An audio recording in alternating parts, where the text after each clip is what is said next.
handle, jangan tempel ke engine. Voice, một dần nữ Indonesia trưởng thành, điềm tĩnh. Gợi ý, engine speed equals 1, zero pitch equals 0, language equals Indonesian. Nếu engine hỗ trợ global emotion, we want to be trikamsedi before. Tense leo thang. B5, tegas dingin. B6, hang ngắt xét thủ công.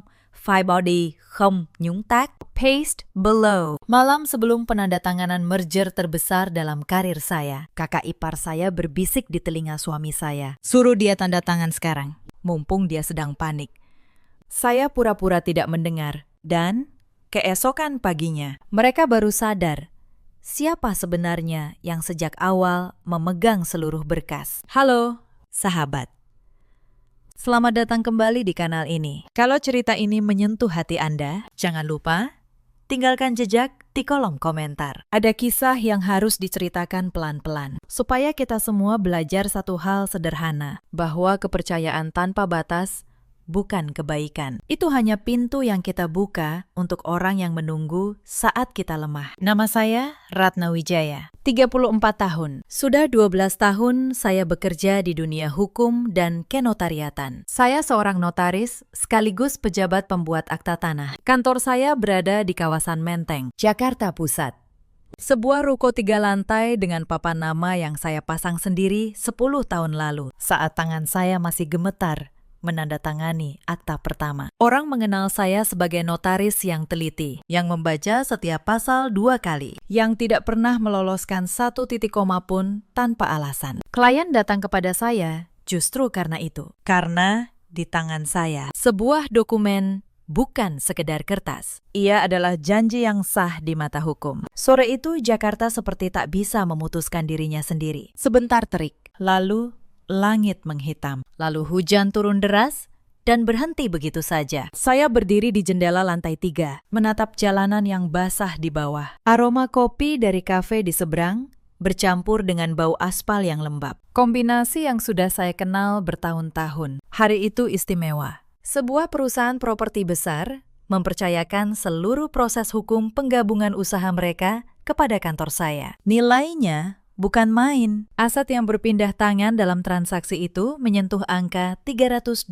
miliar rupiah. Bertahun-tahun reputasi saya dibangun batu demi batu. Dan kontrak inilah yang akan menjadi puncaknya. Ponsel saya bergetar. Sebuah pesan dari panitia merger. Berkas terakhir sudah lengkap.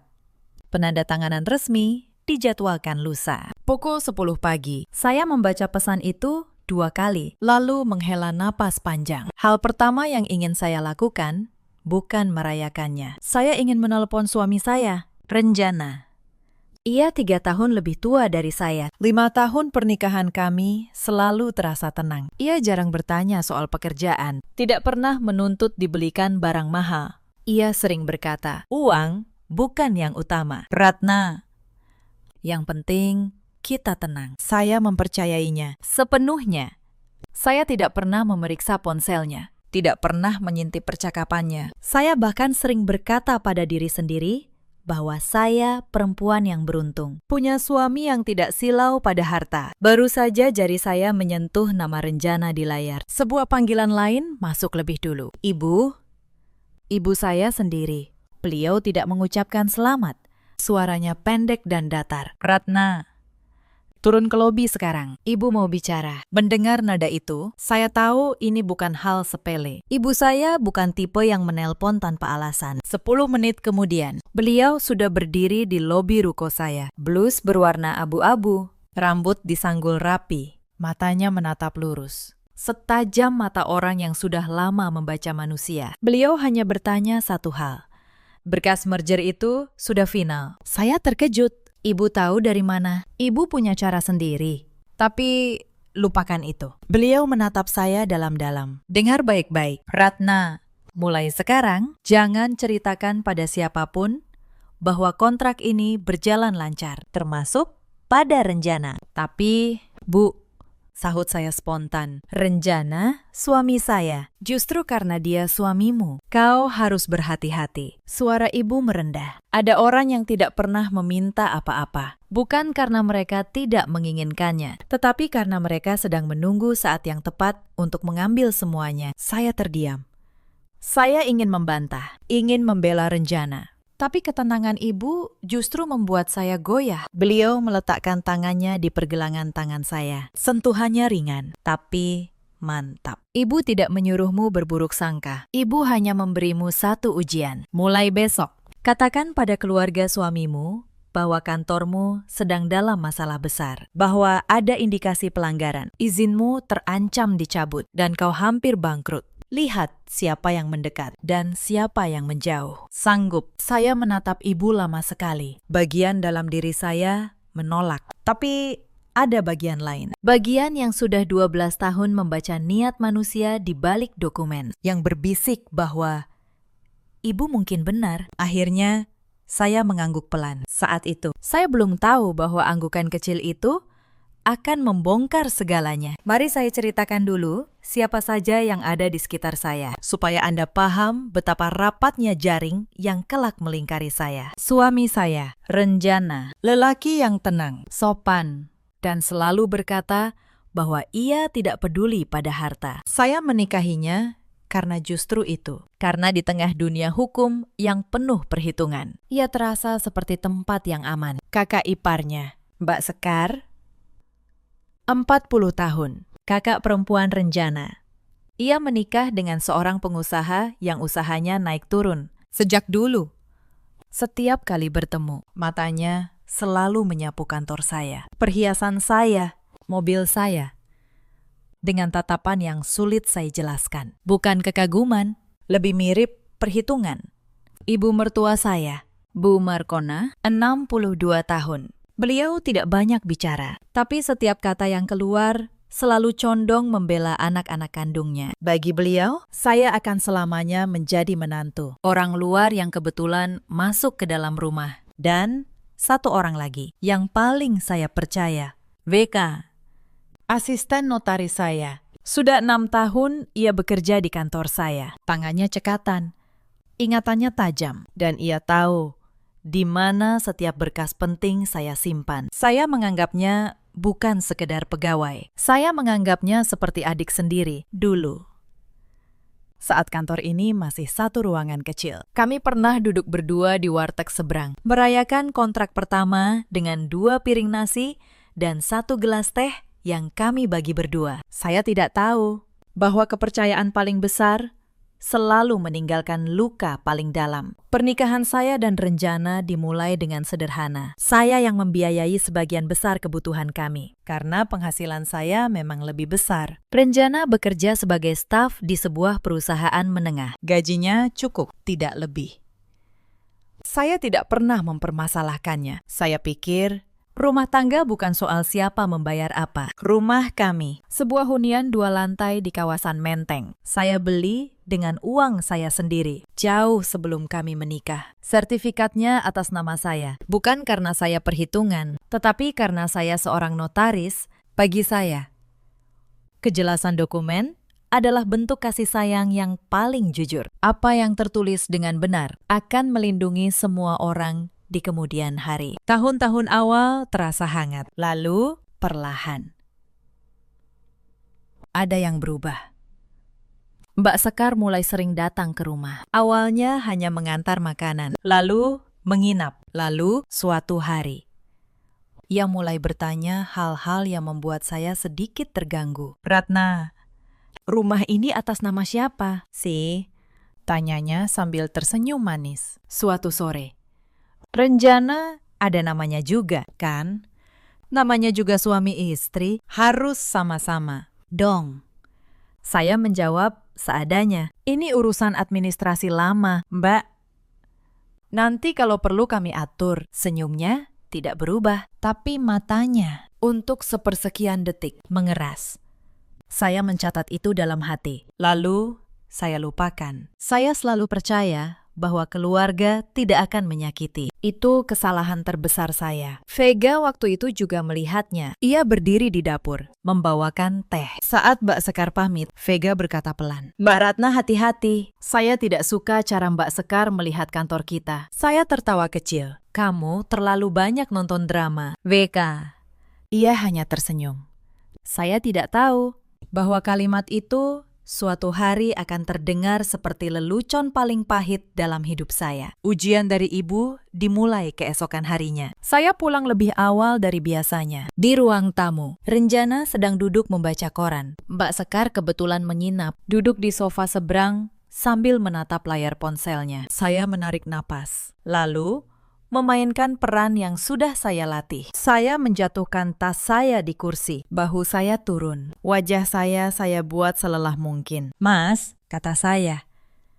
Suara saya sengaja saya buat bergetar. Sepertinya kantor saya dalam masalah besar. Renjana menurunkan korannya. "Masalah apa?" "Ada laporan ke majelis pengawas. Katanya ada dugaan pelanggaran dalam salah satu akta yang saya buat." Saya menelan ludah. "Kalau terbukti, izin saya bisa dicabut, kantor bisa tutup. Dan ada klien yang mengancam menuntut ganti rugi. Saya mungkin akan kehilangan semuanya." Hening sejenak. Saya menunggu Renjana berdiri, memeluk saya. Berkata bahwa kami akan menghadapinya bersama. Itu yang saya harapkan dari seorang suami. Tapi yang keluar dari mulutnya adalah pertanyaan yang dingin dan cepat. Seperti orang yang baru saja membuka kalkulator. Tuntutannya berapa besar? Rumah ini ikut disita. Tidak. Pertanyaan itu seperti siraman air dingin. Bukan soal ia bertanya tentang utang. Itu wajar. Tetapi prioritas pertamanya adalah rumah, bukan saya. Dan dari sofa seberang, saya melihat sesuatu yang lebih dingin lagi. Mbak Sekar menurunkan ponselnya. Matanya kini menyala. Bukan oleh rasa iba, tapi oleh sesuatu yang lain. Sesuatu yang sudah lama ia tunggu. "Aduh, kasihan sekali," kata Mbak Sekar dengan nada yang dibuat-buat. "Tenang, Ratna, keluarga pasti bantu. Tapi ngomong-ngomong, supaya aman, rumah ini sebaiknya jangan atas nama kamu dulu. Kalau disita kan bahaya. Mendingan kita amankan ke nama mama. Nanti kalau urusanmu beres, balik lagi." Saya menatapnya. Di balik wajah yang seolah peduli, saya mendengar suara perangkap yang menutup pelan-pelan. Inilah ujian yang ibu maksud. Dan baru 1 jam berjalan. Jawabannya sudah mulai terlihat. Nanti saya pikirkan. "Mbak," jawab saya pelan. Lalu saya pamit ke kamar, berpura-pura ingin menangis sendirian. Tapi begitu pintu tertutup, mata saya kering. Dan otak seorang notaris, mulai bekerja dengan sangat tenang. Beberapa hari kemudian, ujian itu naik 1 tingkat.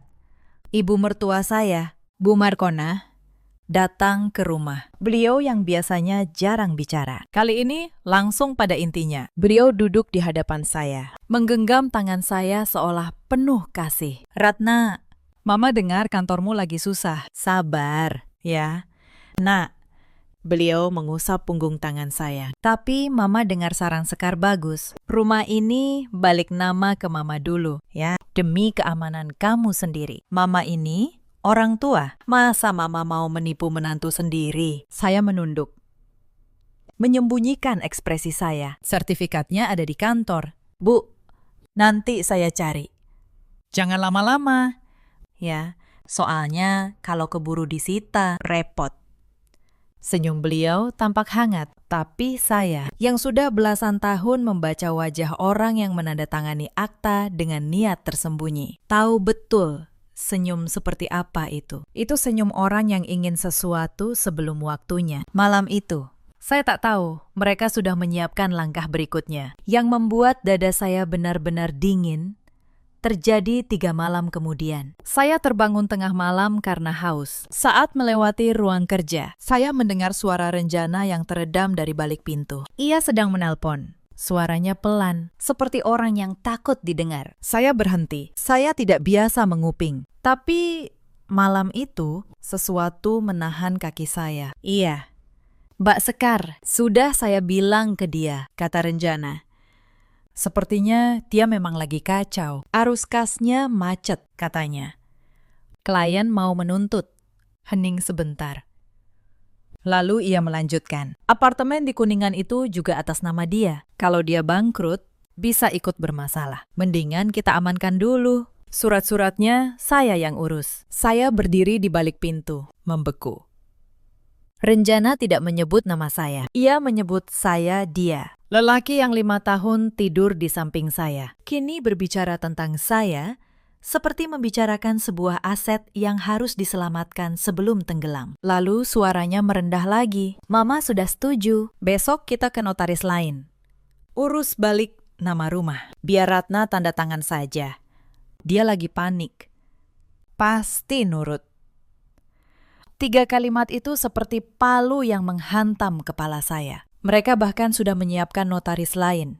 Mereka lupa satu hal sederhana, bahwa istri yang mereka anggap sedang panik itu adalah notaris yang lebih paham hukum daripada mereka semua. Saya kembali ke kamar tanpa suara. Saya tidak menangis. Saya hanya berbaring, menatap langit-langit. Dan untuk pertama kalinya dalam 5 tahun, saya melihat pernikahan saya apa adanya. Sebuah dokumen yang ternyata tidak pernah ditandatangani dengan niat yang sama. Saya teringat malam-malam awal pernikahan kami. Renjana yang dulu menyebut nama saya dengan lembut. Renjana yang dulu berkata bahwa ia bersyukur menikahi perempuan yang kuat. Apakah semua itu pernah sungguh-sungguh? Atau sejak awal, ia hanya melihat saya sebagai pintu menuju kenyamanan yang tidak pernah ia kerjakan sendiri. Saya tidak punya jawabannya malam itu. Tapi saya tahu satu hal, air mata tidak akan menjawabnya. Hanya bukti yang bisa. Esok paginya, saya bangun lebih awal dari Renjana. Saya menyiapkan sarapan seperti biasa. Saya bahkan tersenyum saat menyerahkan kopi kepadanya. Ia tidak tahu bahwa istri yang ia kira sedang hancur itu semalam telah berubah menjadi sesuatu yang jauh lebih berbahaya. Bukan perempuan yang marah, tapi perempuan yang tenang, yang sudah memutuskan untuk mengumpulkan setiap potong kebenaran, satu persatu. Esok paginya, saya pergi ke kantor seperti biasa. Tapi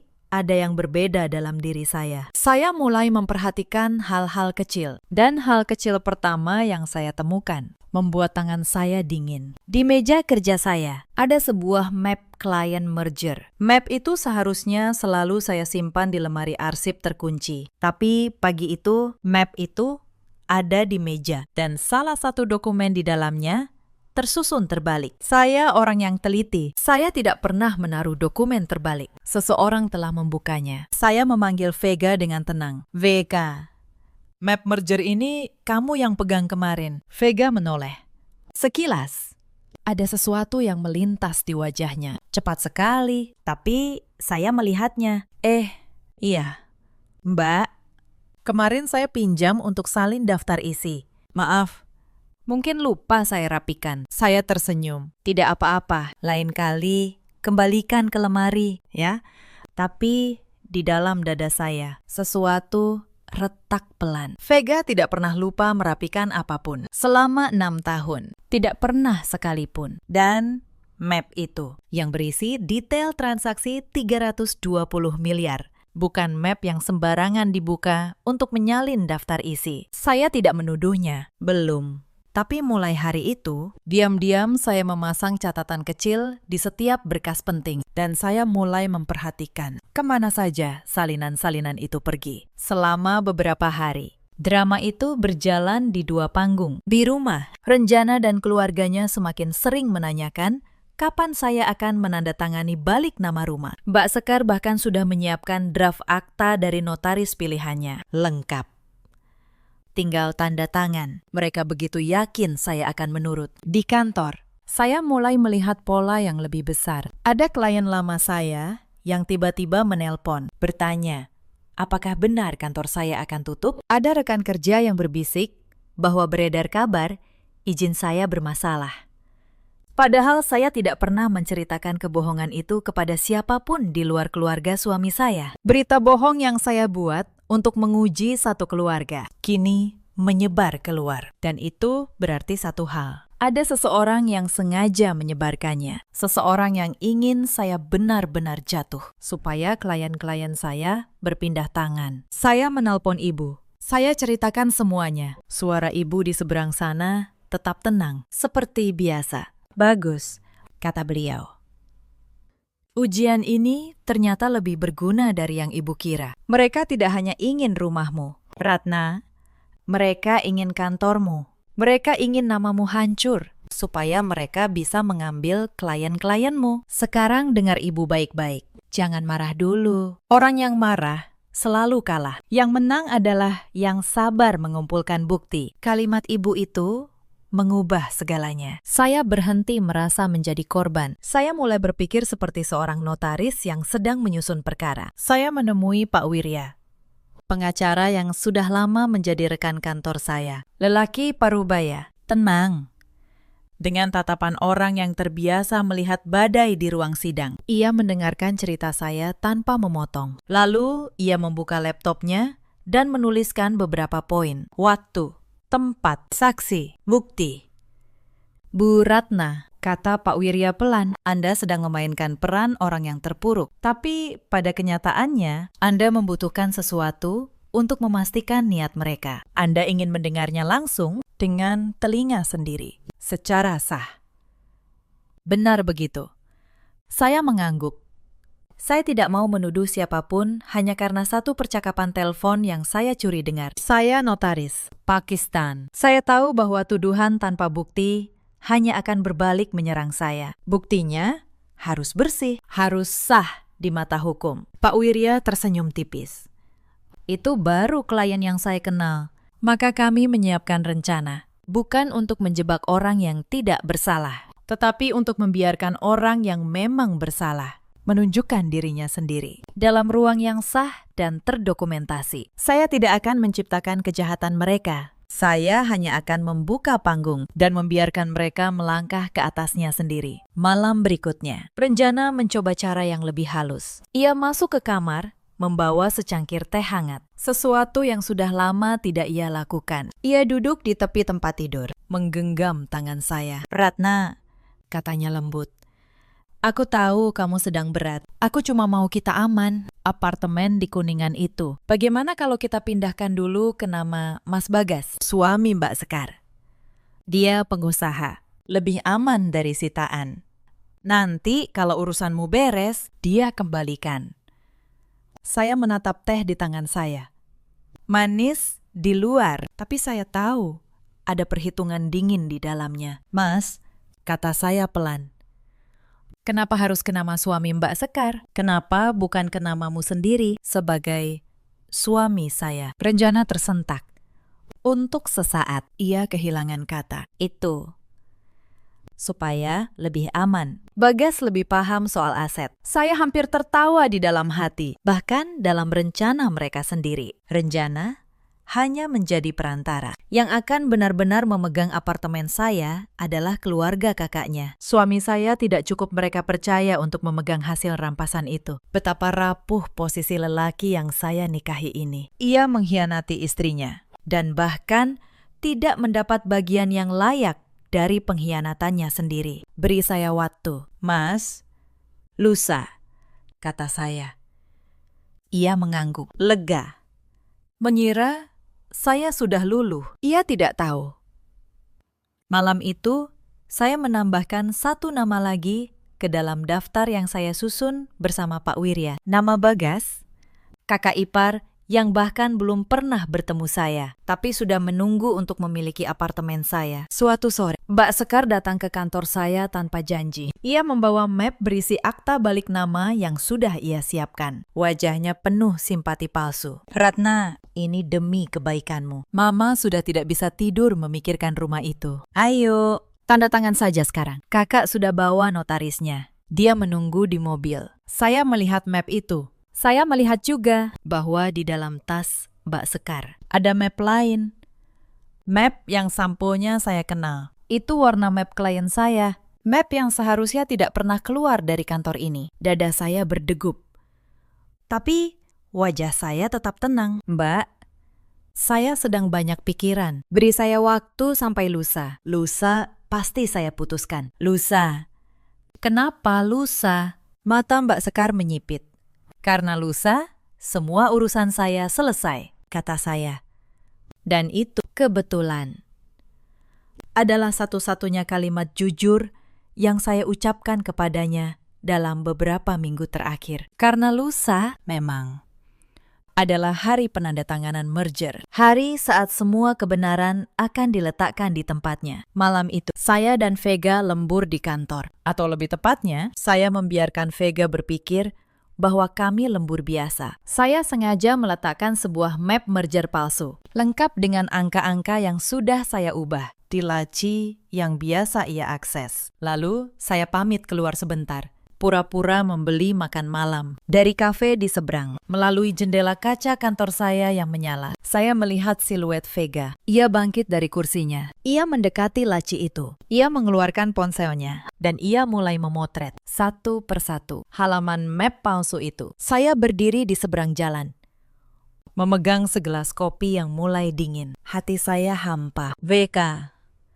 adik yang saya pilih sendiri. Orang yang pernah berbagi satu gelas teh dengan saya di hari paling miskin dalam hidup kami. Kini sedang menjual saya, lembar demi lembar, kepada orang yang ingin menghancurkan saya. Saya tidak masuk. Saya tidak berteriak.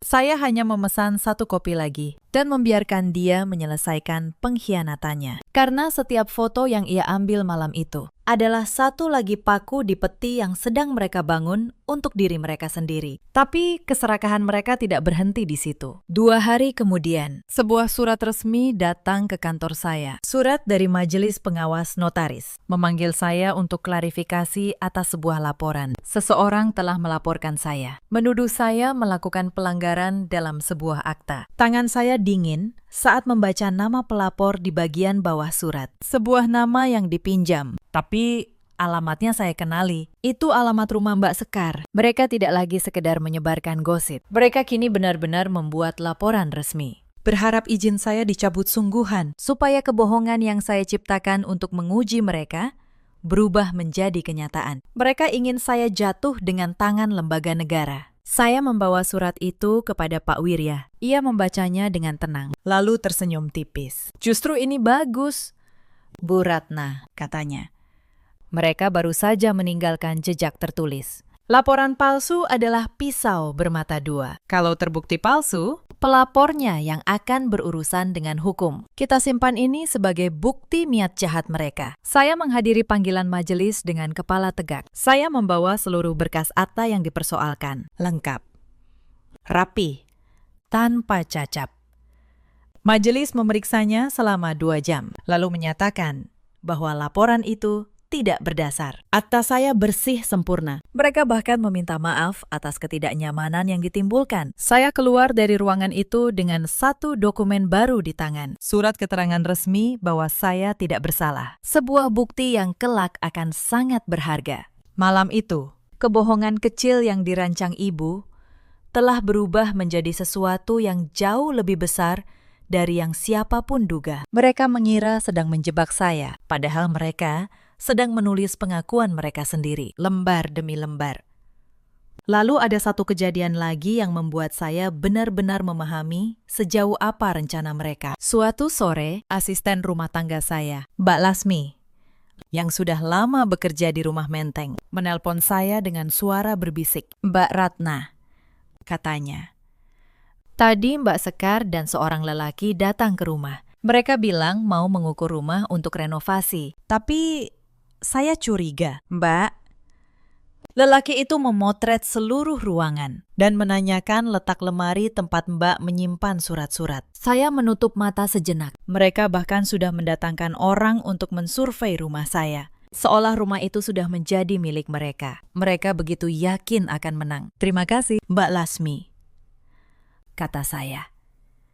Tolong, jangan biarkan siapapun membuka lemari itu. Dan kalau mereka datang lagi, catat tanggal dan jamnya untuk saya. Baik, Mbak, saya jaga betul. Saya meletakkan telepon. Setiap langkah yang mereka ambil untuk merebut justru menjadi satu lagi bukti yang saya kumpulkan. Mereka berlomba menggali, dan saya hanya perlu mencatat seberapa dalam lubang yang mereka buat. Keesokan harinya, saya datang ke kantor lebih awal. Saya memeriksa map palsu itu. Benar saja, susunannya sedikit bergeser. Ada satu lembar yang tidak pas dengan jepitannya. Vega memang sudah membukanya. Saya menutup map itu kembali, lalu menyimpannya dengan tenang. Lalu saya melakukan sesuatu yang sudah saya rencanakan bersama Pak Wirya. Saya memasang sistem perekam di ruang rapat kantor, sesuai prosedur yang sah. Sebuah kamera pengawas yang memang terdaftar untuk keamanan kantor. Dengan pemberitahuan tertulis di pintu masuk. Semua dalam koridor hukum. Karena saya tahu,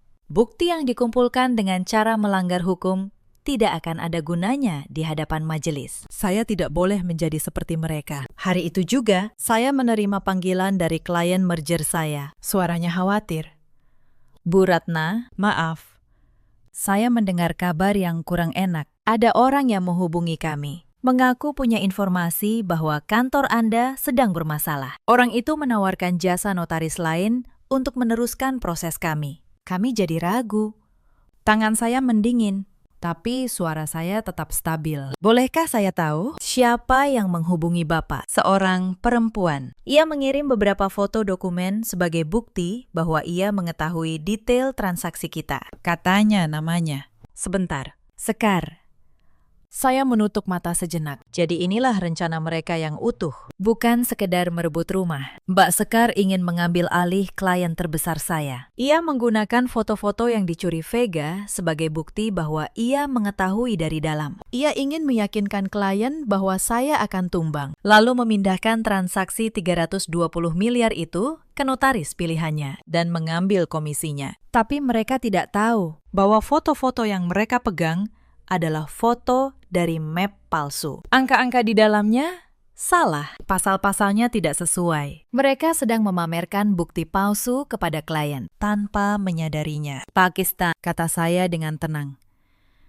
Tolong jangan ambil keputusan apapun sampai besok pagi. Datanglah ke acara penandatanganan seperti yang dijadwalkan. Saya jamin, semua akan jelas di sana. Dan tolong, simpan semua pesan dari perempuan bernama Sekar itu. Jangan dihapus. Klien saya terdiam sebentar. Lalu ia berkata, "Baik, Bu, saya percaya Anda. Selama ini Anda tidak pernah mengecewakan kami." Saya menutup telepon. Lalu, saya menelpon Pak Wirya. "Semua sudah lengkap," kata saya. Mereka sudah menyebarkan dokumen palsu sebagai bukti. Mereka sudah menghubungi klien saya. Besok, kita undang mereka semua. Pak Wirya menjawab dengan nada datar yang justru menenangkan. Bu Ratna, sejak sekarang, jangan lagi lihat ini sebagai urusan perasaan. Ini sengketa dengan indikasi pidana, pencurian dokumen, pencemaran nama baik, percobaan penipuan dokumen. Kita melangkah satu persatu. Saya mendengarkan dan melakukan persis seperti itu. Saya membatasi keluar rumah. Saya menghindari pertemuan keluarga, bukan karena takut, tetapi karena saya tidak mau memberi mereka kesempatan untuk memancing reaksi saya sebelum waktunya. Di rumah, saya tetap berpura-pura lemah. Saya bahkan berkata pada Renjana, "Mas, mungkin lusa setelah urusan kantor saya, kita bicarakan soal rumah itu." Renjana mengangguk. Dan saya melihat kelegaan di matanya. Kelegaan seorang lelaki yang mengira mangsanya sudah menyerah. Ia memeluk saya malam itu. Pelukan yang dulu terasa hangat, kini terasa seperti tangan yang sedang meraba isi dompet. Malam terakhir sebelum hari penandatanganan, saya tidak bisa tidur. Bukan karena takut, tetapi karena saya tahu esok hari saya akan kehilangan dua hal sekaligus. Saya akan kehilangan suami yang ternyata tidak pernah benar-benar memilih saya. Dan saya akan kehilangan Vega, adik yang saya bangun dari nol. Kemenangan yang menanti esok hari terasa sepahit obat. Saya membuka laci meja saya. Di sana tersimpan rapi sebuah map asli, berisi seluruh sertifikat, akta, dan dokumen yang sesungguhnya. Semuanya atas nama saya. Bersih, sah, tidak tergoyahkan. Mereka menghabiskan berminggu-minggu menyusun rencana untuk merebut kertas-kertas itu. Mereka tidak pernah sadar bahwa untuk merebut sesuatu dari seorang notaris. Kau harus lebih paham hukum daripada dia, dan tidak ada satupun dari mereka yang lebih paham. Saya menutup laci itu. Lalu saya berbisik pada diri sendiri kalimat yang ibu ajarkan. Yang menang bukan yang paling marah, tapi yang paling sabar. Hari penandatanganan tiba. Pukul 10 kurang seperempat. Ruang rapat di lantai 3 kantor saya sudah terisi. Di satu sisi meja panjang duduk perwakilan perusahaan klien merger saya, lengkap dengan tim hukum mereka. Di sisi lain, Pak Wirya, tenang, seperti biasa, dengan map tebal di hadapannya. Saya juga telah mengirim undangan lain, undangan yang tidak diduga oleh para tamu istimewa saya. Beberapa menit kemudian, mereka berdatangan. Renjana, dengan wajah bingung. Mengapa ia dipanggil ke kantor istrinya? Mbak Sekar, dengan senyum percaya diri. Mengira ia diundang untuk menyaksikan saya menyerahkan klien. Bu Markona berjalan di belakang mereka. Dan terakhir, VK yang melangkah masuk dengan wajah pucat, seolah sudah merasakan sesuatu yang salah. Saya berdiri di ujung meja. Saya tidak mengenakan wajah orang yang terpuruk lagi. Saya mengenakan blus kerja saya yang paling rapi. Dan saya berdiri tegak, seperti seorang notaris di hadapan aktanya. Terima kasih semua sudah datang, kata saya. Suara saya tenang dan jelas. Hari ini, kita akan menandatangani dua hal. Yang pertama, akta merger senilai 320 miliar rupiah yang sah dan lengkap di tangan saya. Saya melihat wajah Mbak Sekar mengeras. Ini bukan adegan yang ia bayangkan. Dan yang kedua, lanjut saya. Kita akan meluruskan beberapa kesalahpahaman. Mbak Sekar, saya dengar Mbak menghubungi klien saya. Mbak menawarkan jasa notaris lain dan menunjukkan foto-foto dokumen sebagai bukti bahwa Mbak mengetahui transaksi ini dari dalam. Benar begitu? Mbak Sekar tersentak. Saya hanya membantu. Kantormu kan sedang bermasalah. Ratna, saya khawatir klienmu dirugikan. Khawatir. Saya tersenyum tipis. Lalu, dari mana Mbak mendapatkan foto-foto dokumen rahasia klien saya? Hening. Wajah Mbak Sekar berubah. Ia melirik Vega. Sekilas saja, tapi seluruh ruangan menangkapnya. Pak Wirya membuka mapnya. Ia meletakkan beberapa lembar kertas di atas meja. Ini, katanya pelan, adalah salinan dari pesan yang Mbak Sekar kirimkan kepada klien Bu Ratna. Klien yang baik hati menyimpannya atas permintaan kami. Di dalamnya ada foto-foto dokumen. Menariknya, dokumen-dokumen dalam foto ini palsu. Angkanya keliru. Pasalnya tidak ada dalam berkas asli manapun. Karena foto ini diambil dari sebuah map yang sengaja Bu Ratna siapkan sebagai umpan. Wajah Mbak Sekar memutih. Umpan, ya, kata saya. Map yang Vega foto malam itu di kantor ini. Saya mengalihkan pandangan ke Vega. Tubuhnya gemetar. Matanya tidak berani menatap saya. Vega, kata saya. Dan untuk pertama kalinya, suara saya melembut. Selama 6 tahun. Kamu yang paling saya percaya. Saya tidak akan bertanya kenapa. Saya hanya ingin kamu tahu bahwa saya melihatmu malam itu. Dari kafe di seberang, air mata Vega jatuh. Maafkan saya, Mbak, bisiknya. Suaranya pecah. Mbak Sekar, dia menjanjikan saya uang. Adik saya sakit, butuh operasi. Saya tidak punya pilihan. Saya tidak tahu harus bagaimana. Saya menatapnya lama. Ada sesuatu yang patah di dalam dada saya. Tapi saya tidak berteriak. Saya tidak memarahinya. Saya hanya berkata pelan, kalau kamu datang kepada saya dan menceritakan soal adikmu, saya akan membantumu. WK, tanpa kamu harus menjual saya. Itulah yang paling menyakitkan. Bukan bahwa kamu butuh uang, tapi bahwa kamu memilih mengkhianati daripada meminta. Lalu, ibu mertua saya, Bu Markona, yang sejak tadi diam, tiba-tiba angkat suara. Ratna, ini kan keluarga. Tidak usah dibawa ke ranah hukum. Sekar hilaf. Vega juga sudah minta maaf. Kita selesaikan baik-baik saja. Saya menoleh kepada beliau. Bu, selama ini saya selalu menghormati ibu. Tapi ibu juga ikut menekan saya untuk membalik nama rumah saya ke nama ibu. Saat ibu mengira saya hampir bangkrut. Sertifikat itu atas nama saya. Bu, Saya membelinya dengan uang saya sendiri sebelum saya menikah dengan Renjana. Apa ibu masih ingat? Bu Markona membuka mulut, tapi tidak ada kata yang keluar. Lalu giliran Renjana. Lelaki itu berdiri dengan wajah pucat. Ratna, aku bisa jelaskan. Aku cuma ingin melindungi aset kita. Aku tidak bermaksud, Mas, potong saya. Suara saya tenang dan dingin. Malam itu, kamu menelpon kakakmu. Aku mendengar semuanya. Kamu menyebutku dia. Kamu bilang aku sedang panik, jadi aku pasti akan menurut. Kamu sudah menyiapkan notaris lain untuk membalik nama rumah dan apartemen tanpa sepengetahuanku. Renjana terdiam. Ia tidak bisa membantah karena ia tahu setiap kata yang saya ucapkan adalah benar. Aku tidak pernah menuntut apapun darimu selama 5 tahun. Lanjut saya.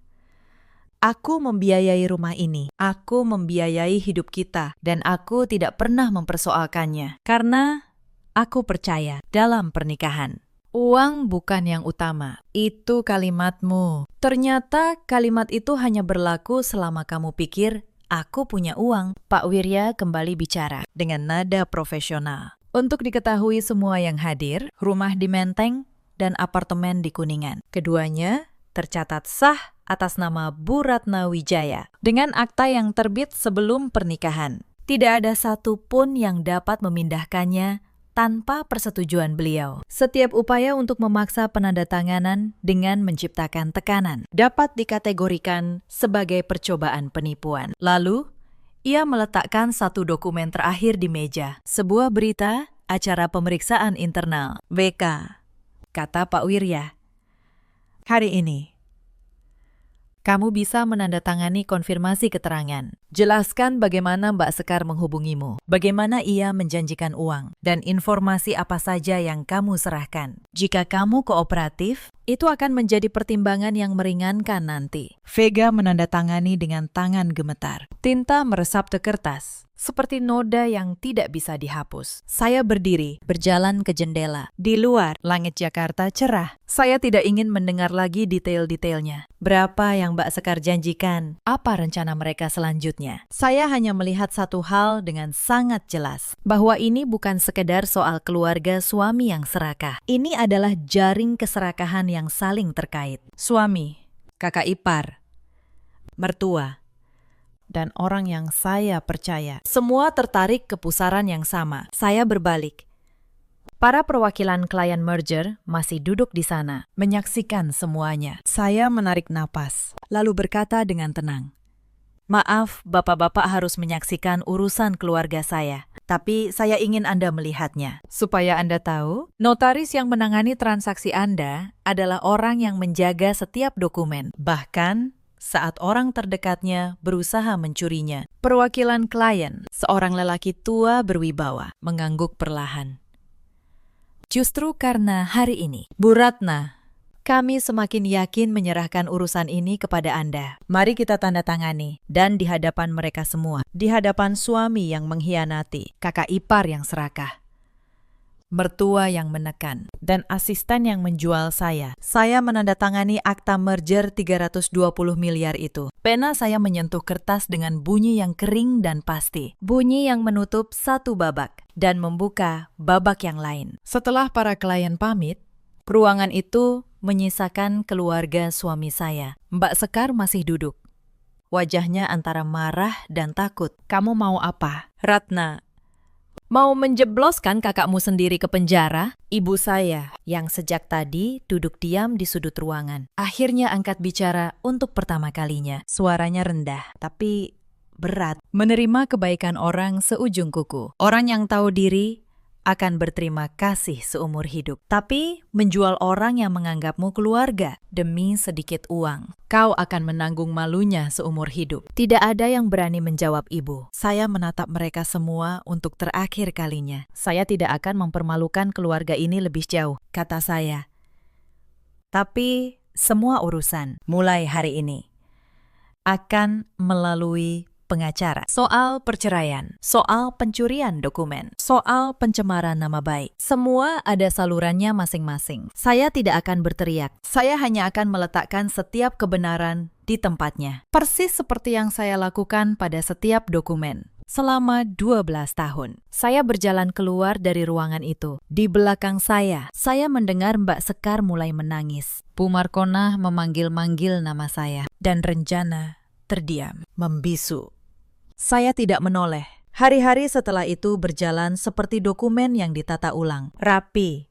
Satu persatu. Tanpa drama. Proses perceraian saya dan Renjana berjalan melalui Pak Wirya. Renjana sempat datang ke kantor saya. Beberapa hari kemudian, wajahnya kuyu. Ia berdiri di pintu, tidak berani masuk. Ratna, katanya pelan.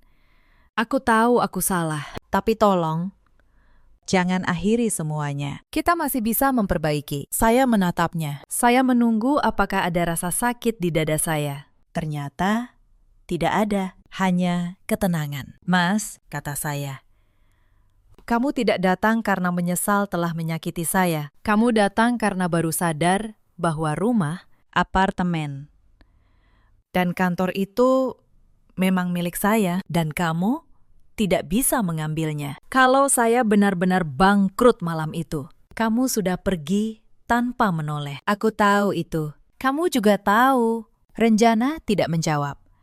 Karena memang tidak ada yang bisa ia jawab. Pulanglah. Mas, kata saya. Urusan kita biar dokumen yang menyelesaikan. Itu lebih jujur daripada kata-kata kita berdua. Ia pergi. Dan itu kali terakhir saya melihatnya berdiri di kantor saya. Mbak Sekar dan upayanya merebut klien saya berakhir memalukan. Klien merger saya. Alih-alih berpindah, justru menambah 2 transaksi baru ke kantor saya. Kabar bahwa seorang notaris berhasil mempertahankan integritasnya di tengah pengkhianatan keluarga, menyebar pelan di kalangan para pengusaha. Reputasi yang ingin mereka hancurkan malah tumbuh lebih kuat. Itulah ironi keserakahan. Ia sering menggali lubang, lalu jatuh ke dalamnya sendiri. Bu Markonah tidak pernah lagi menghubungi saya. Saya dengar di antara anak-anaknya sendiri. Kini sering terjadi pertengkaran soal siapa yang harus bertanggung jawab atas semua ini. Rumah yang mereka incar tidak pernah mereka dapatkan. Yang mereka dapatkan hanyalah keretakan di antara mereka sendiri. Dan Vega, suatu sore, ia datang ke kantor saya, membawa map kecil. Di dalamnya surat pengunduran diri dan sejumlah uang. Ini tabungan saya, Mbak, katanya. Suaranya bergetar. Tidak seberapa, tapi saya ingin mengembalikan apa yang saya bisa. Saya tahu ini tidak akan menghapus apa yang sudah saya lakukan. Saya menatapnya lama, lalu saya mendorong amplop itu kembali. Simpan untuk operasi adikmu, kata saya. Saya tidak butuh uangmu, WK. Saya hanya butuh kamu mengerti satu hal. Orang yang sudah dianggap keluarga tidak saling menjatuhkan seperti ini. Tapi mulai sekarang, jangan panggil saya Mbak lagi. Kita berhenti sampai di sini. Vega menangis tanpa suara. Lalu ia membungkuk dalam-dalam dan pergi. Saya tidak tahu kemana hidupnya akan membawanya. Saya hanya berharap suatu hari ia belajar bahwa meminta tolong jauh lebih bermartabat daripada mengkhianati. Malam itu, saya pulang ke rumah Menteng yang kini benar-benar terasa milik saya. Saya membuat ikan goreng, sayur asem, dan sambal terasi. Masakan sederhana yang dulu sering saya buat sebelum hidup saya menjadi rumit. Saya makan sendirian di meja yang tenang, mendengarkan suara angin di luar jendela. Untuk pertama kalinya dalam waktu yang lama, saya merasa hampa, tapi juga terang. Ada pepatah lama, siapa menabur angin akan menuai badai. Hari itu, saya baru benar-benar memahaminya. Badai itu tidak hanya menimpa mereka yang serakah, tapi juga mereka yang salah menaruh kepercayaan. Dan saya, dulu, adalah orang yang salah menaruh kepercayaan pada hampir semua orang. Cerita ini mengajarkan satu hal, kepercayaan itu indah. Tapi kepercayaan tanpa batas bukanlah cinta dan bukan pula kebaikan. Ia hanya kelengahan yang menunggu dimanfaatkan. Jangan pernah menyerahkan seluruh dirimu, seluruh hartamu, seluruh rahasiamu kepada siapapun, hanya atas nama keluarga atau cinta. Karena cinta yang sehat tidak pernah meminta kau menjadi buta. Di luar sana, ada banyak perempuan seperti saya dulu. Perempuan yang bekerja keras, yang mandiri, tapi tetap menyerahkan kendali pada orang lain karena takut dianggap perhitungan. Kepada kalian, saya ingin berkata, menjaga batas bukanlah kejahatan. Mengetahui apa yang menjadi milikmu dan melindunginya dengan benar justru adalah bentuk menghormati dirimu sendiri. Di luar sana, ada juga banyak suami seperti Renjana yang manis saat semua baik-baik saja, tapi menghitung jarak saat badai datang. Dan ada pula para kakak ipar, para mertua yang melihat keberhasilan menantu bukan sebagai kebanggaan, tetapi sebagai sesuatu yang harus direbut. Kepada mereka, waktu yang akan menjadi hakimnya. Mbak Sekar kini hidup dalam pertengkaran keluarganya sendiri. Bu Markonah kehilangan menantu yang dulu selalu menghormatinya. Renjana kehilangan rumah, kehilangan istri, dan kehilangan wajahnya sendiri di mata orang-orang. Dan Vega membawa beban penyesalan yang tidak bisa ditebus dengan uang berapapun. Sementara saya bangkit.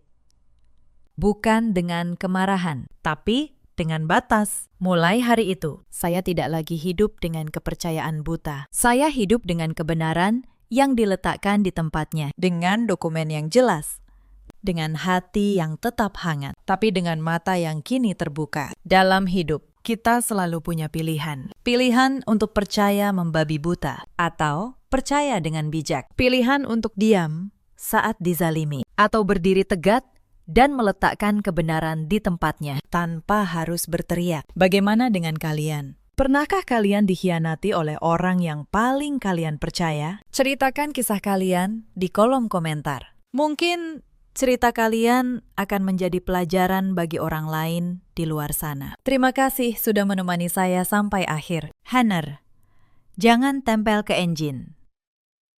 TTS Voice, satu suara perempuan dewasa. Indonesia, saran, engine. Speed equals 1. Zero pitch equals 0. Language equals Indonesian. Jika engine mendukung global emotion, B1 to B3 calm sedih. B4 tense, menanjak. B5 tegas marah. B6 hangat atur manual. Body tidak menyisipkan tag apapun. Paste below this line. 10 tahun pernikahan. Dan saya kira saya memiliki segalanya. Suami yang dipuja banyak orang. Mertua terpandang yang katanya menyayangi saya seperti anak kandung. Dan kursi direktur pemasaran di sebuah grup besar yang dirintis ayah saya seumur hidupnya. Saya hidup dalam kepuasan itu. Sampai satu Jumat sore, ketika semuanya runtuh hanya karena satu pesan singkat. Amin, suamimu.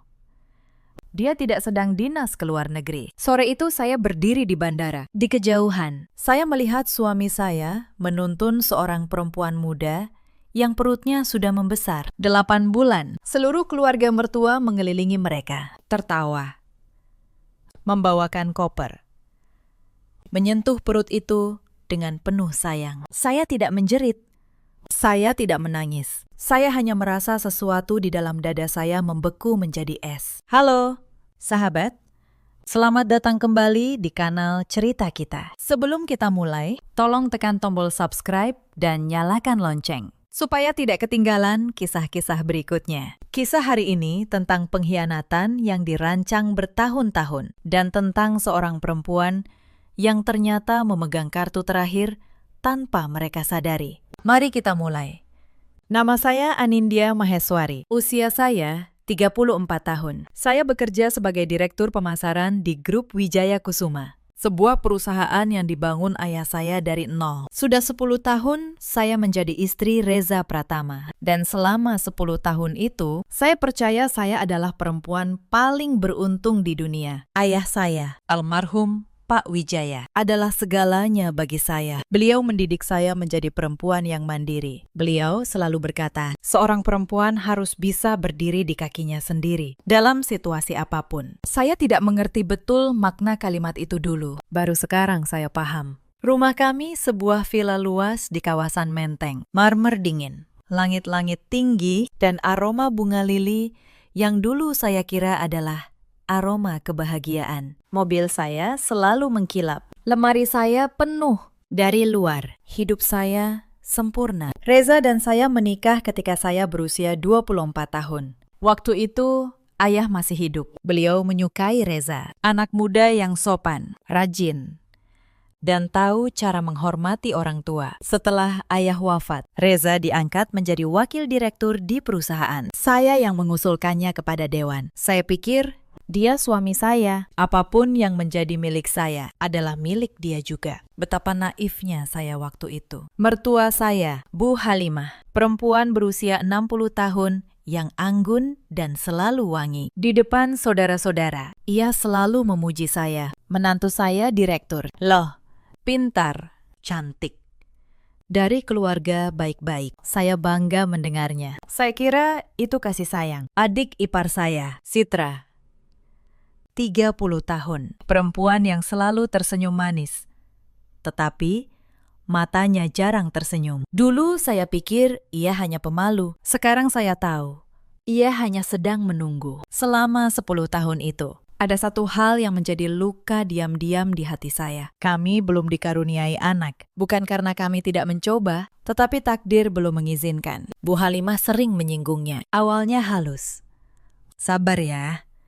Nak, mungkin belum rezekinya. Lalu, makin lama, makin tajam. Keluarga ini butuh penerus. Reza, anak laki-laki satu-satunya. Saya menelan semuanya. Saya pikir, kalau saya cukup sabar, cukup baik, cukup menyerahkan diri. Suatu hari, semua akan beres. Saya salah. Sangat salah. Retakan pertama datang sekitar 2 tahun lalu. Reza mulai sering pulang larut. Alasan rapat, alasan klien, alasan dinas, keluar kota. Saya percaya, saya selalu percaya, ponselnya yang dulu tergeletak bebas di meja, mulai selalu dibalik tertelungkup. Sandi layarnya berganti. Kalau saya mendekat saat ia menelpon, ia akan keluar ke balkon. Saya melihat semua itu. Tetapi saya memilih untuk tidak melihatnya. Karena melihatnya berarti mengakui bahwa rumah yang saya bangun mulai retak. Belakangan, sikap mertua saya juga berubah. Bu Halimah mulai sering datang ke kantor. Bukan menemui saya, tetapi menemui Reza. Mereka berbisik-bisik. Lalu diam ketika saya masuk. Suatu kali saya mendengar potongan kalimat dari balik pintu. Kalau anaknya sudah lahir, baru kita atur soal saham itu. Bu, saya membeku sebentar. Lalu Reza tertawa dan berkata, mereka sedang membahas proyek. Saya memilih percaya. Lagi.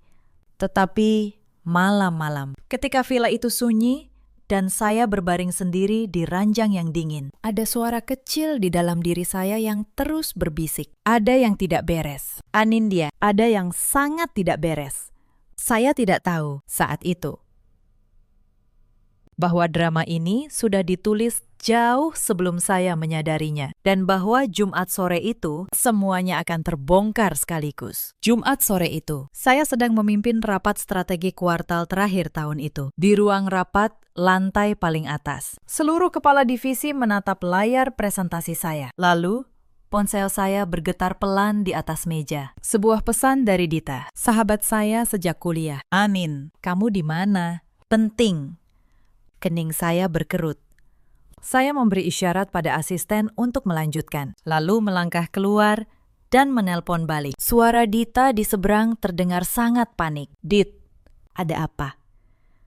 Kenapa paniknya begitu? Anin, dengar baik-baik.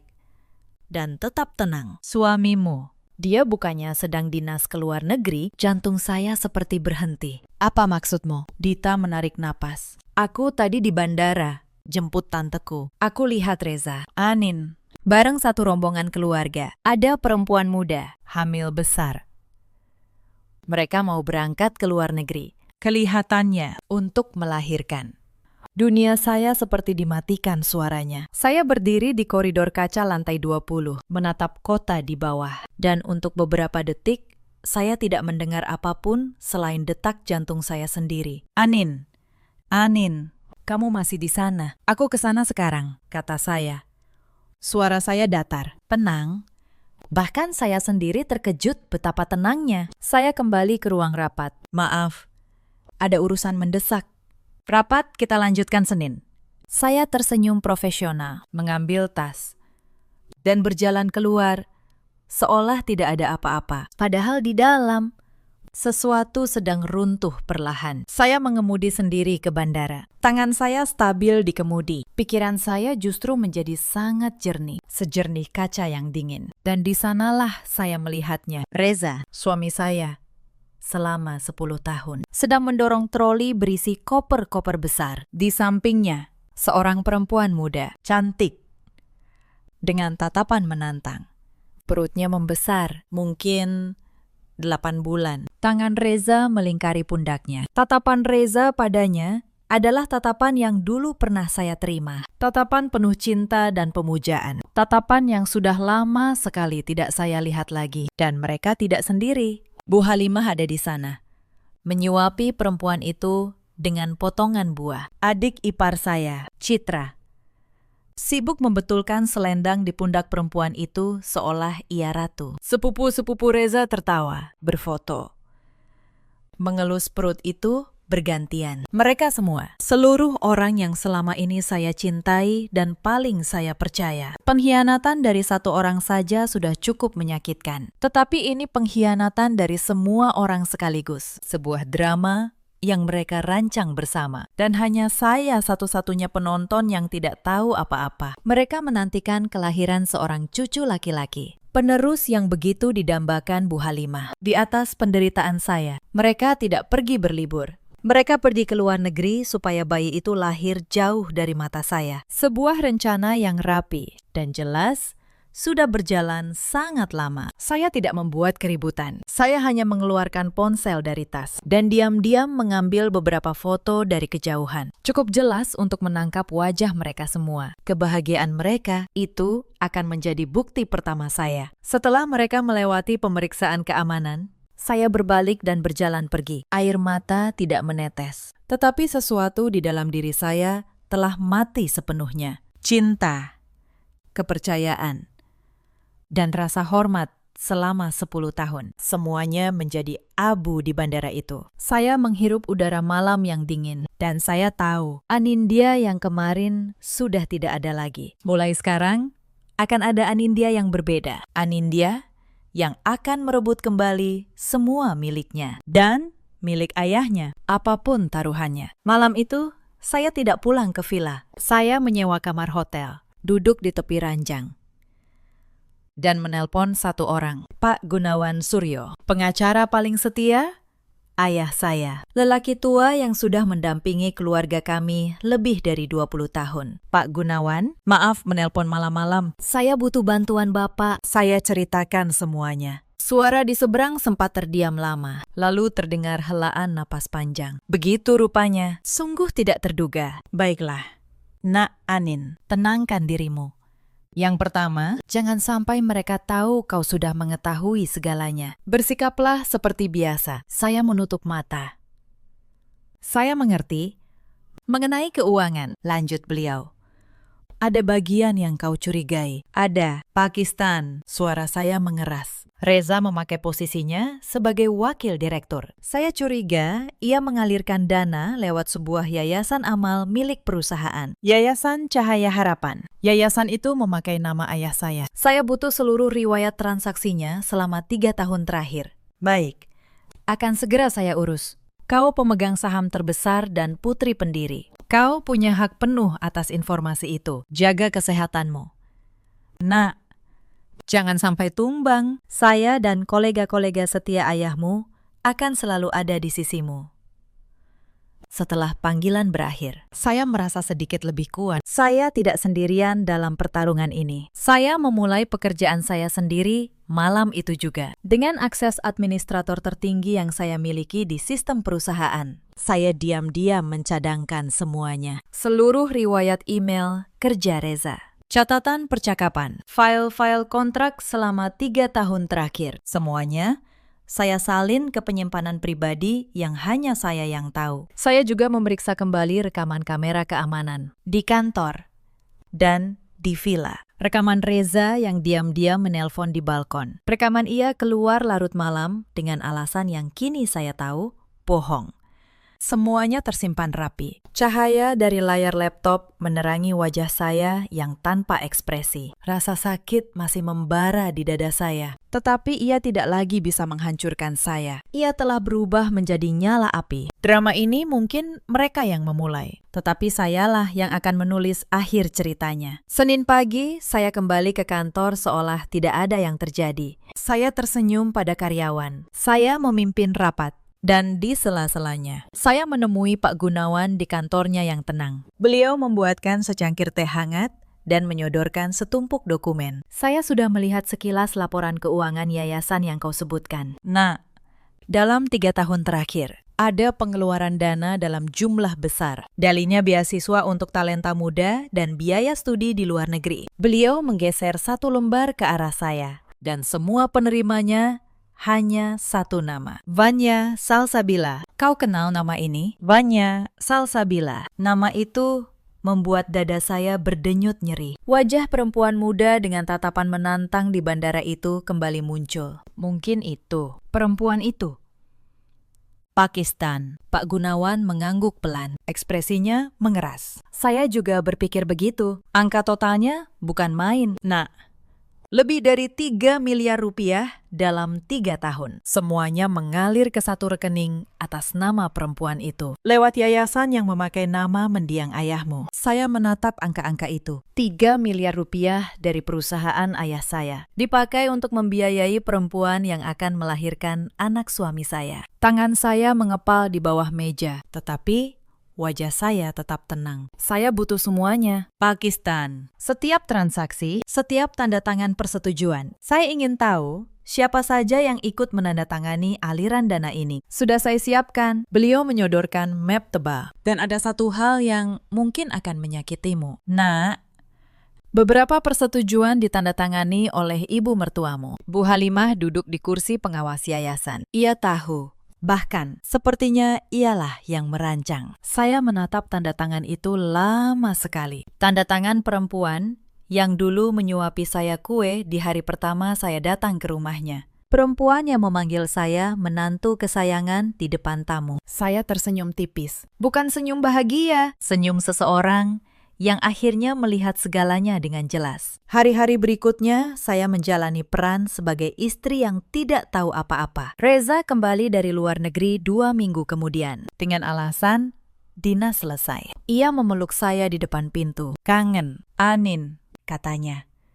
Saya membalas pelukannya. Aku juga. Mas. Suara saya manis. Di dalam, saya menghitung mundur. Bu Halimah mulai lebih sering datang ke villa, selalu dengan senyum. Selalu membawa oleh-oleh. Tetapi kini saya tahu, setiap kunjungannya punya tujuan. Suatu sore, ia datang, duduk di ruang tamu, dan berkata dengan nada yang dibuat-buat lembut. Anin, ibu mau bicara serius. Kamu sudah 10 tahun menikah dengan Reza, tapi belum dikaruniai anak. Ibu tidak menyalahkanmu. Ya, nak. Tapi keluarga ini butuh kepastian. Saya menuangkan teh untuknya. Maksud ibu apa? Soal saham perusahaan. Ia mengaduk tehnya pelan. Ayahmu mewariskan banyak ke kamu. Tapi kamu perempuan, Anin. Suatu saat semua ini harus jelas siapa penerusnya. Ibu pikir lebih baik kamu mulai mempertimbangkan untuk mengalihkan sebagian saham ke Reza. Supaya kalau terjadi apa-apa, perusahaan tetap di tangan keluarga. Saya hampir tertawa. Mereka bahkan tidak menunggu bayi itu lahir untuk mulai merebut warisan ayah saya. Saya akan pikirkan. Bu, kata saya lembut. Beberapa hari kemudian, Reza membawa pulang setumpuk dokumen. Anin, ini cuma formalitas internal perusahaan. Dewan minta tanda tangan kamu untuk restrukturisasi. Tanda tangan di sini saja, ya. Saya mengambil dokumen itu. Saya berpura-pura membaca sekilas, lalu meletakkannya. Aku baca dulu ya, Mas. Besok aku tanda tangani. Malam itu, di ruang kerja lantai 2. Saya membaca dokumen itu kata per kata. Dan jantung saya berdenyut keras. Itu bukan formalitas. Itu adalah surat pengalihan saham. Jika saya menandatanganinya, Saya akan menyerahkan sebagian besar kepemilikan saya kepada Reza. Mereka membungkusnya dengan istilah-istilah rumit, berharap saya menandatangani tanpa membaca. Saya menelepon Pak Gunawan keesokan paginya dan membacakan isinya. Beliau terdiam, lalu berkata dengan suara berat. Mereka semakin nekat. Nak, jangan tanda tangani apapun. Justru ini bagus. Ini bukti niat mereka. Sekarang dengarkan saya baik-baik. Sudah waktunya kita siapkan langkah terakhir. Saya membuka brankas kokoh yang dulu dipasang ayah saya di ruang kerja itu. Di dalamnya, selain perhiasan, ada semua surat properti, kontrak penting, dan yang paling krusial, surat wasiat ayah, dan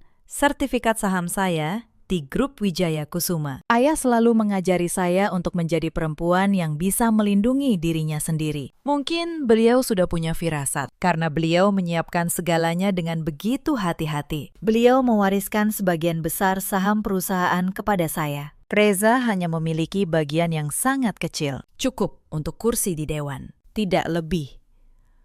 Ayah pernah berkata, itu adalah hadiah pernikahan untuk saya, sekaligus perisai yang akan melindungi saya seumur hidup. Baru sekarang saya benar-benar memahami betapa dalam makna kalimat itu. Saya mengeluarkan semua dokumen, menatanya rapi di dalam tas kerja kulit, dan membawanya ke kantor Pak Gunawan. Di sana, bersama 2 kolega notaris yang dulu juga dipercaya ayah, kami menyusun rencana, setiap langkah, setiap dokumen, setiap saksi. Semuanya hitam di atas putih. Saya tidak akan meledak di ruang tamu seperti perempuan yang kehilangan akal. Saya akan menunggu satu momen, satu panggung. Dan di panggung itu, semua yang mereka rancang akan runtuh dalam satu hari. Sementara saya menyiapkan semuanya dalam diam. Mereka semakin lengah.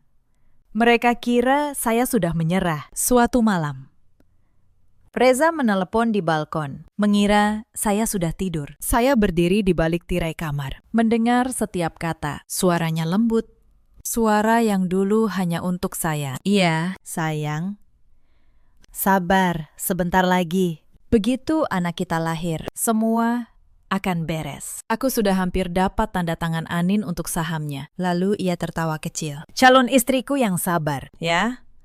Sedikit lagi kamu jadi nyonya rumah di sini. Calon istri. Kata itu menusuk saya lebih dalam daripada semua yang sudah saya lihat. 10 tahun saya menjadi istrinya. Dan kini, saya hanya penghalang yang harus disingkirkan. Sementara perempuan yang mengandung anaknya disebut calon istri. Saya tidak menangis. Saya merekam panggilan itu lewat ponsel saya yang lain. Satu bukti lagi masuk ke dalam map. Esoknya, Citra, adik ipar saya, mampir ke kantor saya tanpa diundang. Ia duduk di kursi tamu, menyilangkan kaki, dan tersenyum manis seperti biasa. Mbak Anin, aku ngomong terus terang, ya.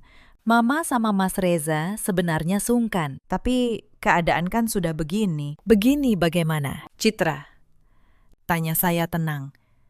Ya, sebentar lagi ada bayi, anak laki-laki. Loh, Mbak, penerus keluarga. Aku cuma mau bilang kalau Mbak Anin mau bersikap dewasa, mundur baik-baik. Mungkin keluarga masih bisa kasih Mbak tempat yang layak, daripada nanti malah dipermalukan. Ia mengucapkannya sambil memeriksa kuku, seolah sedang membicarakan cuaca. Saya menatapnya lama.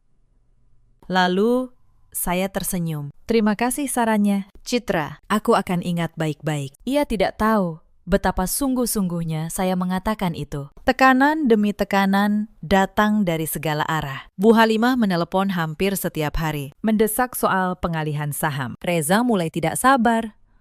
Sikapnya makin dingin di rumah. Bahkan beberapa anggota dewan yang ternyata sudah dirangkul Reza, mulai menyinggung soal penyegaran kepemimpinan dalam rapat. Mereka mengira mereka sedang menutup jaring di sekeliling saya, padahal mereka sedang menggali lubang untuk diri mereka sendiri. Satu hal terakhir yang saya butuhkan adalah waktu, dan waktu itu datang ketika perusahaan menjadwalkan rapat umum pemegang saham tahunan, forum tertinggi, tempat semua pemegang saham, seluruh dewan, dan para mitra penting berkumpul di satu ruangan. Disitulah saya akan menulis akhir cerita ini. Saya menelepon Pak Gunawan, Pakistan. Kita lakukan di RUPS. Beliau diam sejenak. Lalu suaranya terdengar mantap. Pilihan yang tepat. Nak, Di forum itu, tidak ada yang bisa mereka tutupi. Saya akan pastikan semua dokumen sah dan saksi siap. Sekarang, mari kita pastikan satu hal terakhir. Beliau menjelaskan, dan untuk pertama kalinya dalam berminggu-minggu, saya merasakan sesuatu yang menyerupai ketenangan. Karena saya tahu, kartu terakhir ada di tangan saya. Dan mereka bahkan tidak tahu kartu itu ada. Minggu-minggu menjelang RUPS, saya bersikap semakin lunak. Saya bahkan berkata pada Reza bahwa saya hampir siap menandatangani surat saham itu. Mungkin setelah RUPS. Mas, biar resmi sekalian. Wajahnya berseri. Ia mencium kening saya. Kamu memang istri yang pengertian, Anin. Saya tersenyum. Nikmatilah hari-hari terakhirmu. Reza, sebentar lagi segalanya berubah. Di tengah masa menunggu itu, ada satu kepingan lagi yang jatuh tepat di tempatnya. Suatu sore, ketika saya membongkar laci kerja Reza untuk mencari sesuatu, saya menemukan sebuah amplop foto lama. Foto acara ulang tahun perusahaan 2 tahun lalu, yang dulu kami adakan di villa ini. Saya membolak-balik foto-foto itu, dan jantung saya berhenti sejenak. Di salah satu foto, di latar belakang, berdiri seorang perempuan muda dengan gelas di tangan. Vanya. Ia hadir di rumah saya, di pesta saya 2 tahun lalu.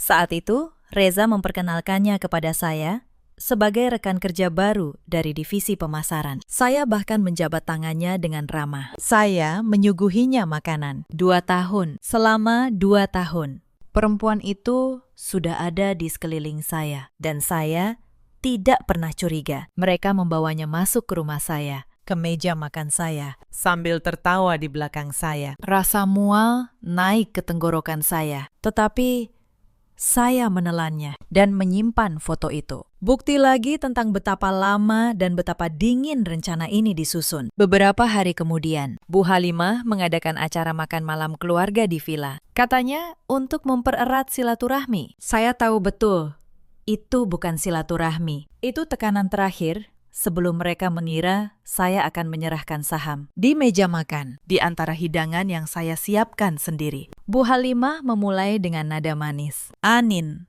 masakanmu memang selalu enak. Sayang sekali tidak ada anak kecil yang menikmatinya di rumah sebesar ini, ya. Citra menimpali sambil tersenyum. Iya, rumah sebesar ini sepi, tanpa tangisan bayi. Kasihan Mas Reza. Saya meletakkan sendok saya pelan. Dulu, kalimat seperti itu akan membuat saya menunduk, malu, merasa bersalah atas sesuatu yang bukan kesalahan saya. Tetapi malam itu, saya hanya tersenyum. Tenang, Bu. Sebentar lagi, rumah ini akan ramai. Ada banyak hal yang akan berubah. Mereka saling pandang.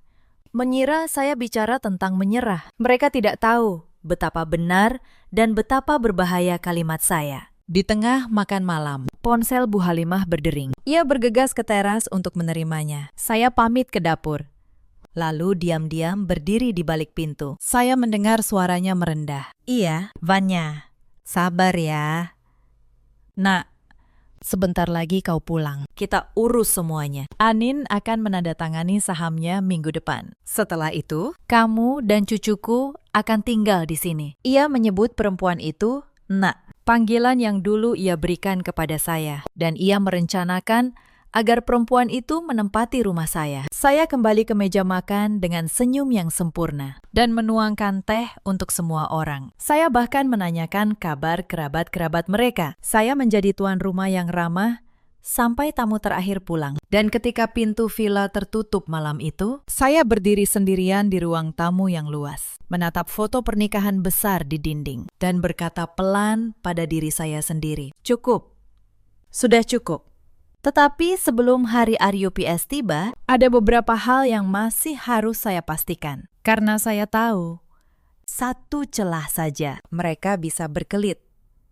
Hal pertama adalah bukti aliran dana yang tak terbantahkan. Pak Gunawan dan tim audit independen bekerja siang malam menelusuri setiap rupiah yang keluar dari Yayasan Cahaya Harapan.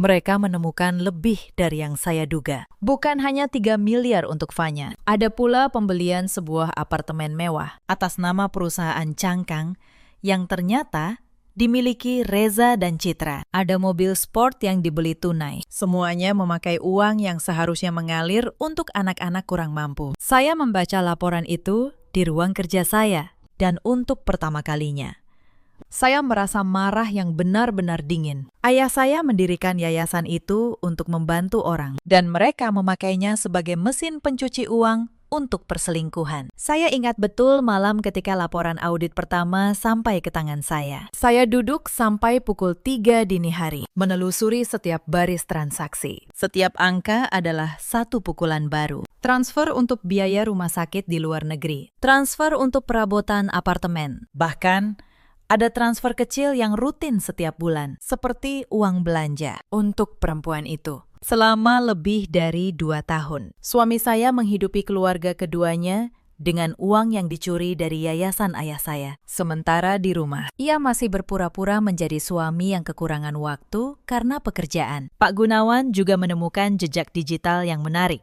Email-email Reza kepada notaris pribadi, membahas rencana pengalihan saham, jauh sebelum ia menyodorkan dokumen itu kepada saya. Ada pula percakapan dengan Bu Halimah, yang isinya mengatur waktu, kapan tekanan harus dinaikkan, kapan saya harus dibuat merasa bersalah soal anak. Semuanya terbaca seperti naskah drama yang disusun dengan dingin. Dan saya selama 2 tahun adalah satu-satunya pemain yang tidak diberi salinan naskahnya. Di tengah penyelidikan itu, hidup di rumah menjadi semakin asing. Suatu malam saya sengaja bertanya lembut, "Mas, akhir-akhir ini kamu sibuk sekali. Ada yang bisa aku bantu?" Reza menjawab tanpa menoleh dari ponselnya, "Tidak usah.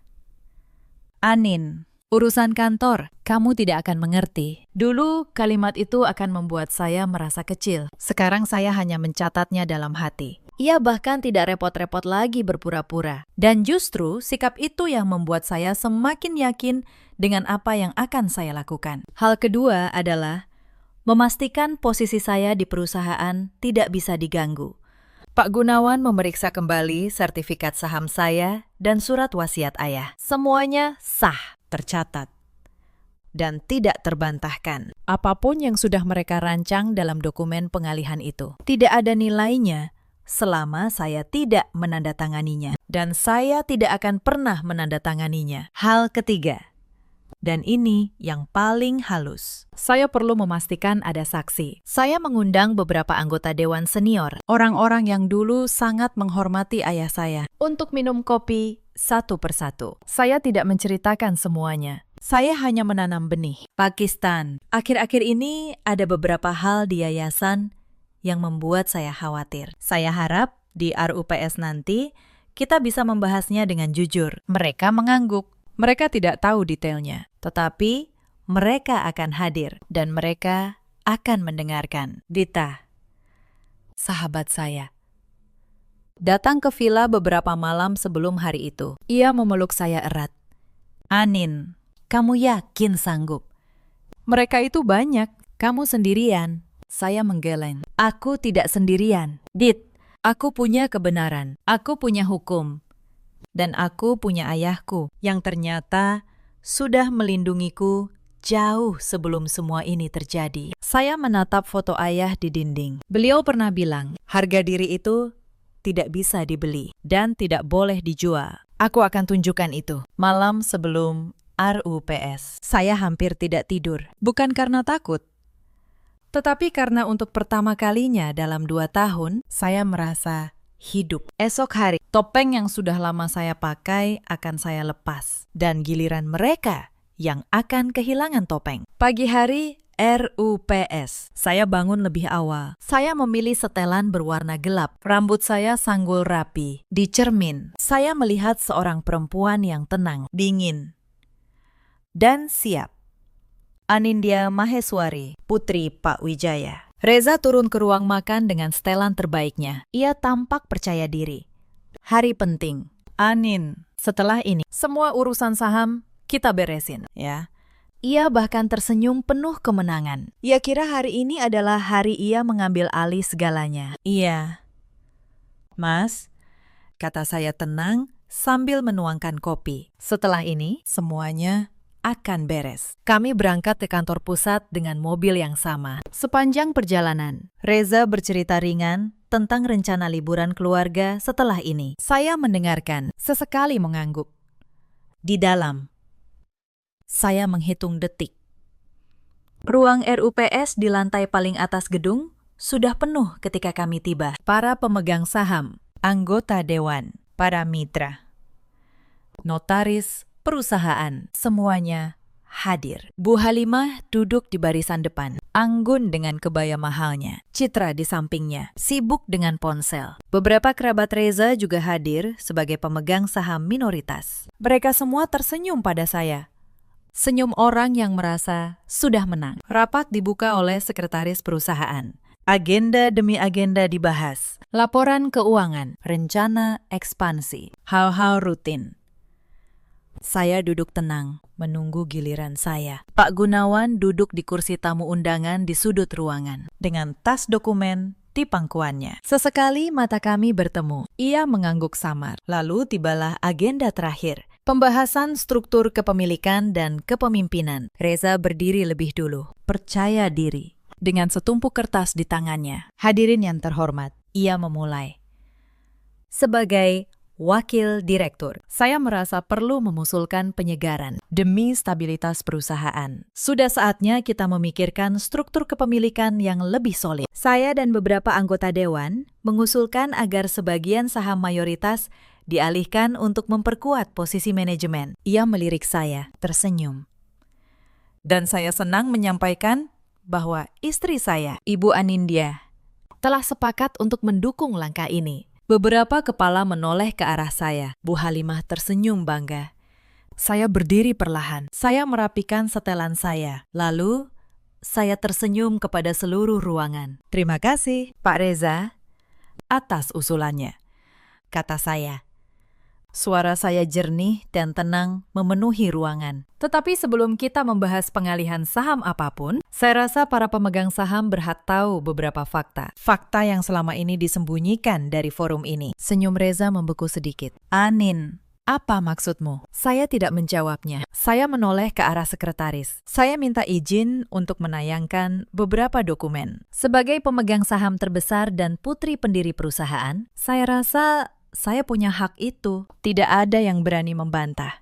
Layar besar di depan ruangan menyala. Foto pertama muncul. Yayasan Cahaya Harapan. Laporan keuangan 3 tahun. Saya membacakannya dengan tenang. Yayasan ini didirikan ayah saya untuk membantu anak-anak kurang mampu. Tetapi dalam 3 tahun terakhir, lebih dari 3 miliar rupiah mengalir keluar dari yayasan ini. Atas nama beasiswa. Penerimanya hanya 1 orang. Saya mengganti tayangan. Nama Fanya Salsabila muncul di layar. Berikut rincian transfer. Perempuan ini bukan mahasiswa berprestasi. Ia adalah perempuan yang sedang mengandung anak dari Pak Reza Pratama, wakil direktur perusahaan ini. Ruangan langsung riuh. Bisik-bisik menyebar seperti api. Wajah Reza memucat. Bu Halimah berdiri setengah.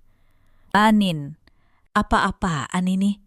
Kau mempermalukan keluarga di depan umum. Saya menatapnya tenang. Mempermalukan, Bu.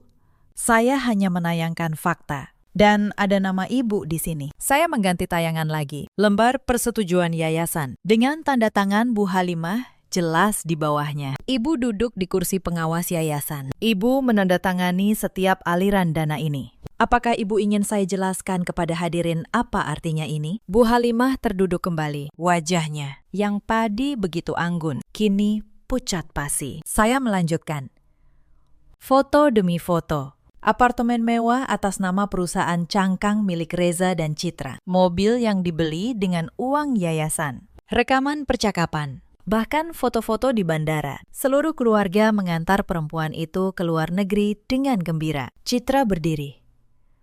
Suaranya melengking. Itu urusan pribadi. Mbak Anin tidak berhak.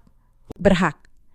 Potong saya tegas. Karena uang yang kalian pakai adalah uang perusahaan ini. Uang yang seharusnya untuk anak-anak yang membutuhkan. Kalian mencuri dari yayasan yang memakai nama ayah saya. Itu bukan urusan pribadi. Citra, Itu penggelapan. Ruangan senyap total. Para pemegang saham senior, orang-orang yang dulu menghormati ayah saya, menatap Reza dan keluarganya dengan jijik. Tetapi saya belum selesai. Saya masih menyimpan satu hal. Bukan untuk forum ini sebenarnya, tetapi untuk Reza sendiri. Saya menatapnya, lalu berkata pelan. Hanya cukup keras untuk didengar barisan depan. Mas, kau ingat malam itu, saat kau menelpon di balkon, mengira aku sudah tidur. Wajah Reza langsung pucat. Ia tahu malam apa yang saya maksud. Saya tidak memutar rekamannya untuk seluruh ruangan. Saya tidak perlu mempermalukan diri saya sendiri di depan para mitra bisnis dengan kata-kata itu. Tetapi saya ingin ia tahu bahwa saya mendengar segalanya. Kau menyebutnya calon istri, Mas. Sementara aku tidur di kamar sebelah, masih memakai cincin pernikahan kita. Aku punya rekamannya. Aku punya semuanya. Tangan Reza yang memegang kertas mulai gemetar. Bu Halimah menutup mulutnya dengan tangan. Mereka akhirnya benar-benar mengerti bahwa selama berminggu-minggu mereka mengira saya lengah. Saya justru sedang mengumpulkan setiap potong bukti tentang mereka. Citra mencoba menyela lagi, tetapi suaranya kini lemah. Mbak Anin, kita kan keluarga. Saya menoleh padanya. Keluarga, Citra.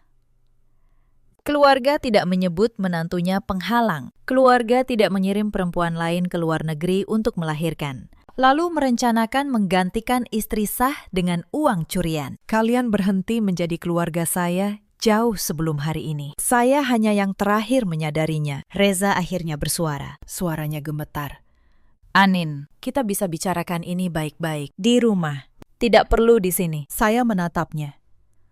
Lelaki yang 10 tahun saya cintai. Di rumah. Mas, seperti caramu membicarakan calon istrimu di balkon. Sementara aku tidur di kamar sebelah. Wajahnya benar-benar runtuh saat itu. Lalu saya menoleh ke seluruh ruangan dan saya mengeluarkan kartu terakhir saya. Dan mengenai usulan pengalihan saham mayoritas yang baru saja disampaikan Pak Reza, izinkan saya meluruskan satu hal. Untuk para hadirin yang mungkin belum mengetahui struktur kepemilikan perusahaan ini yang sebenarnya, Pak Gunawan berdiri, membuka tasnya, dan membagikan salinan dokumen kepada para pemegang saham. Surat wasiat almarhum Pak Wijaya, sertifikat saham yang sah dan tercatat. Ayah saya mewariskan kepada saya sebagian besar kepemilikan perusahaan ini, kata saya.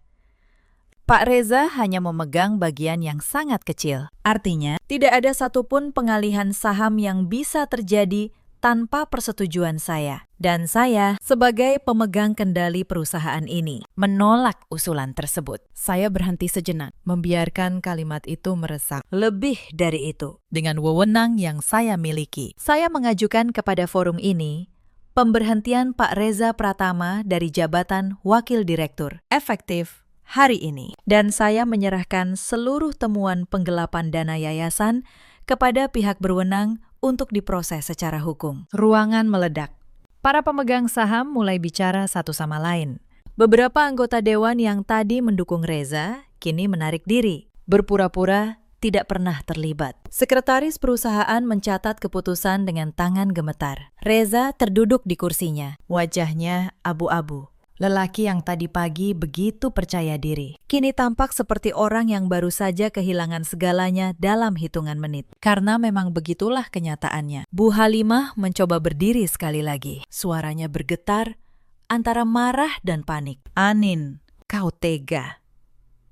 Setelah semua yang keluarga kami berikan padamu, saya menatapnya. Untuk pertama kalinya, tanpa rasa takut, tanpa keinginan untuk menyenangkan, diberikan. Bu, selama 10 tahun, saya yang memberi. Saya memberikan kepercayaan saya, kasih saya, dan kursi di perusahaan ayah saya untuk anak ibu. Dan kalian membalasnya dengan merancang penggantian saya. Bahkan sebelum bayi itu lahir, saya menggeleng pelan. Yang ibu sebut kasih sayang selama ini. Ternyata hanya investasi. Dan hari ini, investasi itu gagal total. Ia tidak punya jawaban. Ia hanya jatuh terduduk. Untuk pertama kalinya, tampak seperti perempuan tua biasa, bukan matriark yang anggun. Citra menangis di pojok ruangan. Entah karena malu atau karena baru sadar, apartemen dan mobil yang ia nikmati akan menjadi barang bukti. Kerabat-kerabat Reza yang tadi tersenyum bangga, kini menunduk, menghindari tatapan. Saya menutup tas saya dengan tenang. Rapat saya rasa sudah cukup jelas. Notulen akan mencatat keputusan resmi forum. Terima kasih atas waktunya, hadirin sekalian. Lalu, saya berjalan keluar dari ruangan itu dengan punggung tegak, melewati orang-orang yang dulu meremehkan saya. Pak Gunawan menyusul di koridor. Kau luar biasa. Nah, Pak Wijaya pasti bangga melihat ini. Saya tersenyum. Dan untuk pertama kalinya dalam waktu yang sangat lama, mata saya berkaca-kaca. Bukan karena sedih, tetapi karena lega. Hari-hari setelah RUPS berjalan cepat. Berita penggelapan dana yayasan sampai ke pihak berwenang. Penyelidikan dibuka. Reza dan Citra ditetapkan sebagai tersangka penggelapan. Apartemen mewah dan mobil sport itu disita sebagai barang bukti. Perusahaan cangkang mereka dibongkar satu persatu. Vanya Salsabila, perempuan yang dijanjikan menjadi nyonya rumah, melahirkan di luar negeri. Tetapi begitu aliran dana dari yayasan terputus dan begitu Reza kehilangan jabatan serta hartanya, janji-janji itu menguap. Saya dengar mereka mulai bertengkar hebat. Ternyata cinta yang dibangun di atas uang curian runtuh begitu uang itu habis. Beberapa bulan kemudian, kabar tentang mereka sampai ke telinga saya lewat Dita, Vanya, yang mengira akan menjadi ratu di Villa Menteng, kini terdampar di sebuah apartemen sewaan kecil bersama bayinya. Ditinggalkan oleh keluarga Reza yang sudah tidak punya apa-apa lagi untuk diberikan. Reza yang dulu necis dan percaya diri,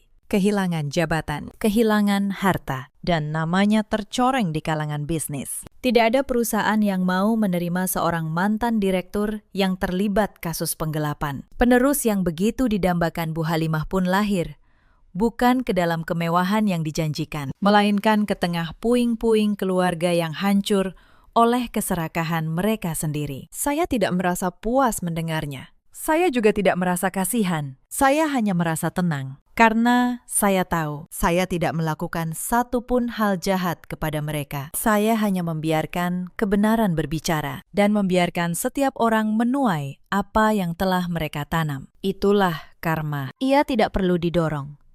Ia hanya perlu waktu. Bu Halimah, karena namanya tercantum di kursi pengawas yayasan, ikut diperiksa.